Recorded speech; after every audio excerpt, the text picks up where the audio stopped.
Hi guys, I'm David with MediaUnlock.net, and I got some really exciting news to talk about today. I've teamed up with a website called Curious. They actually contacted me and asked me if I'd be willing to make a basic photography course for their website.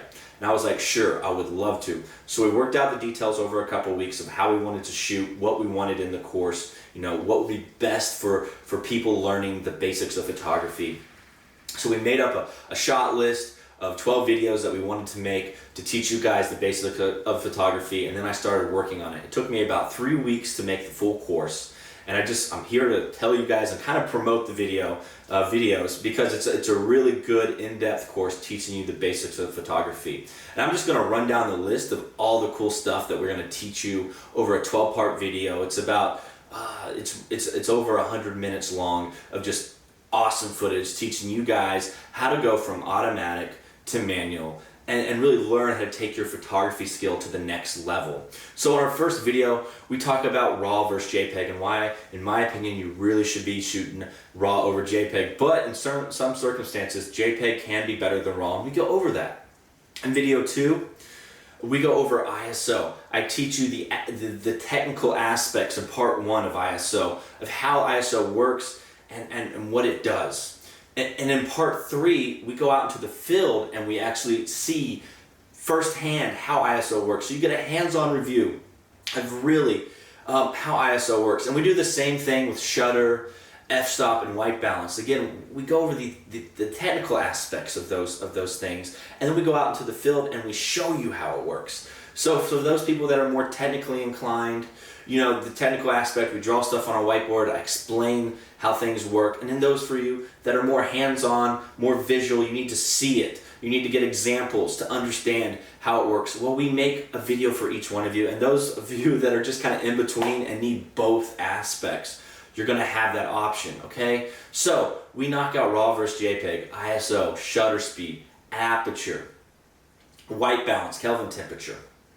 Then from there, I do a video called Baseline, how to get your baseline photos, okay? So that means that when you're going from automatic to manual, you now understand how to change your ISO, aperture, and shutter. You understand how they work, but it takes you a long time. It could take you 5, 10 minutes, or 20 shots to really dial in the exposure that you want.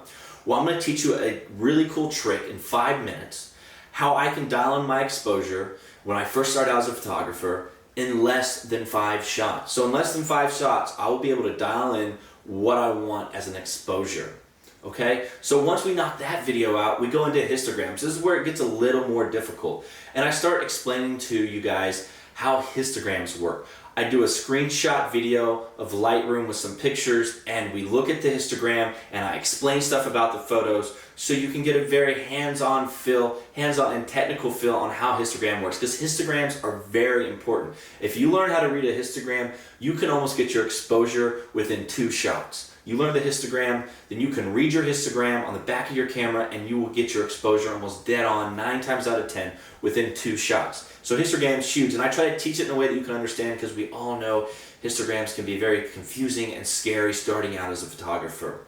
And then we have the most difficult probably video of the basic photography series, our 12th video, and I go over stops of light, and I explain to you guys how stops of light work and how you can use stops of light to change settings on your camera without having to keep shooting and looking, which they call chimping. If you take a shot and you look down, that's called chimping, right? So I teach you how to actually change. If I want to change my shutter, for 2 stops of light, how do I change my ISO and my aperture to compensate for that? And then I don't have to worry about keep looking. Okay, let me change it a little bit more. Okay, now I'm finally got the exposure where I wanted.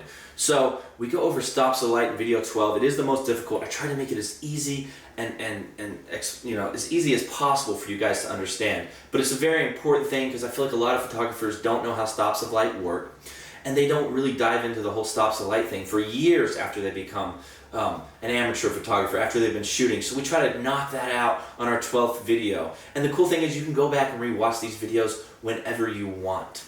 So again, I teamed up with this website called Curious. There's going to be a link down below. Go click on it. Sign up if you guys want to. You can go watch these tutorials on their website. And what the Curious really does is they work with professionals at all kinds of different levels, not just photographers and videographers. They have people that cook on there. They have people that teach you how to plant. If it's something that people want to learn, Curious has someone that teaches it on their website. So they contact these professionals, they work with these professionals, and these professionals upload videos, and you can go watch them and learn. And this website's really amazing. So I want to thank Curious for contacting me and linking up with me and letting me make this basic photography course with them. Again, guys, link down below. Go click on that link. Go check it out. Look me up on Curious, and you can go check out this basic photography course that's going to be amazing. This 12-part basic photography course. Go click on the link down below and check it out. See what you think. I'll catch you guys next time.